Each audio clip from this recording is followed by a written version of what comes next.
Imagine this, the biggest car show in the world suddenly collapsing and becoming the least watched program on television. And we're not talking about just any show. We're talking about the biggest car show in the world. Millions of people across the globe waited for its episodes, its laughs, its adventures. A show that was a symbol of success, fun, the top of the game. But the strange thing is, from the peak of glory, this show turned into one of the biggest failures in TV history. Not because it suddenly stopped. No, on the contrary, the show kept running, but took careful steps straight toward disaster. Stupid decisions, internal conflicts, endless scandals. From racist remarks that shook the public, to reckless management choices that ruined its image, to physical assaults that turned the team upside down. And the surprise? The ending didn't come as anyone imagined. It was shocking and makes you ask, how could a show of this size collapse like this? Today, I'm taking you behind the scenes of Top Gear's fall. Step by step, I'll tell you how the BBC contributed to its destruction and how the final chapter of the greatest car show in history was written. So, buckle up and let's start this story. Let me start from the beginning. Why did Top Gear become one of the most famous shows in the world, especially in the Arab world? The story didn't start the way you might think. The show wasn't huge from day one. No, its beginning actually was a car magazine. Written reviews, news, articles about new models. Simple and not very eye-catching. But in 1979, the big change happened. Producers decided to take the magazine from paper to screen.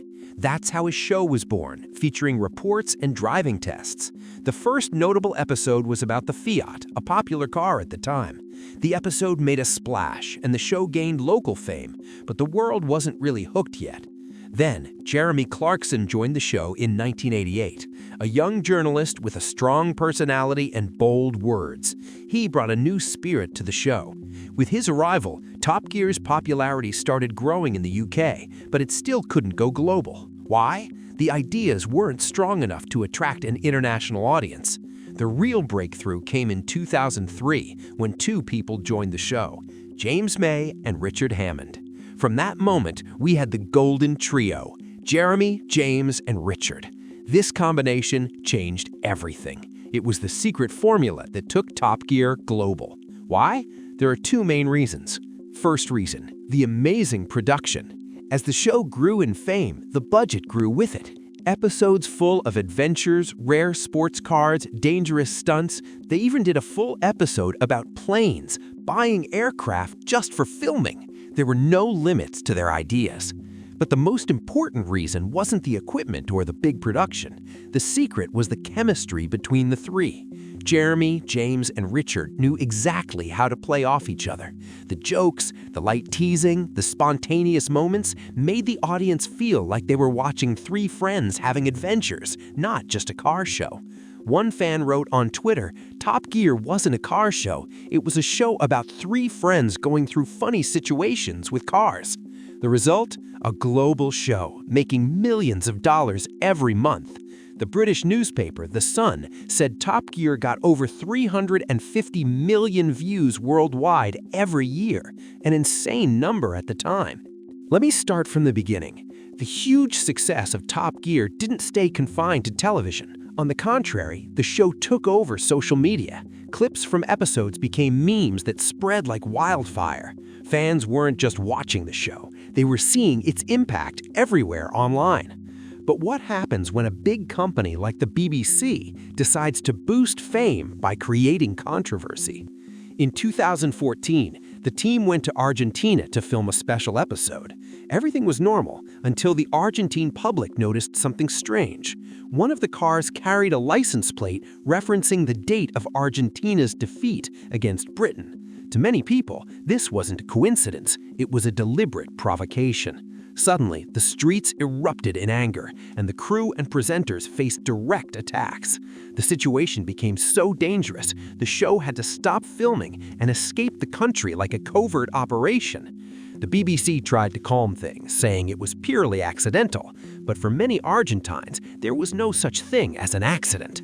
Surprisingly, this crisis could have ended any show, yet Top Gear survived. The reason? Audience love for the show and huge profits, more than $250 million a year. But the story didn't end there. Controversy became a regular strategy for Top Gear. In the same year, 2014, the UK regulatory authority filed a lawsuit against the show for using openly racist language. It started with Jeremy Clarkson, who used offensive terms against Asians. In another episode, he made similar mistakes, using racial swears against black people. Jeremy tried to explain it wasn't intentional, but recordings and clips online proved otherwise. Still, the show continued. Jeremy paid a fine, and his colleagues stood by him, telling the world he wasn't racist and had been treated unfairly. But the truth was, tensions were building beneath the surface, and a storm was coming that would turn everything upside down. The explosion came in 2015. The team was filming abroad, and after a late-night shoot, Jeremy asked a crew member named Oseen for a hot meal. The problem, it was late and only cold food was available. Oseen tried to help, but when Jeremy saw the food, he lost control. Not only did he yell, he physically assaulted Oseen and followed with insults and direct racial slurs. For the audience, the news was shocking. Everyone was used to seeing Jeremy in funny situations, but this time his true side emerged, violent, provocative, with no limits. And that's when the story took an unexpected turn. The shocking incident between Jeremy and Oseen could not be ignored. The BBC had no choice but to launch an official investigation. After days of controversy, the company announced a decision that shook the fans of the show forever. Jeremy Clarkson's contract was terminated. The news hit like lightning. The audience, who considered Jeremy the soul of the show, erupted. Millions expressed anger online and started a massive petition demanding his return.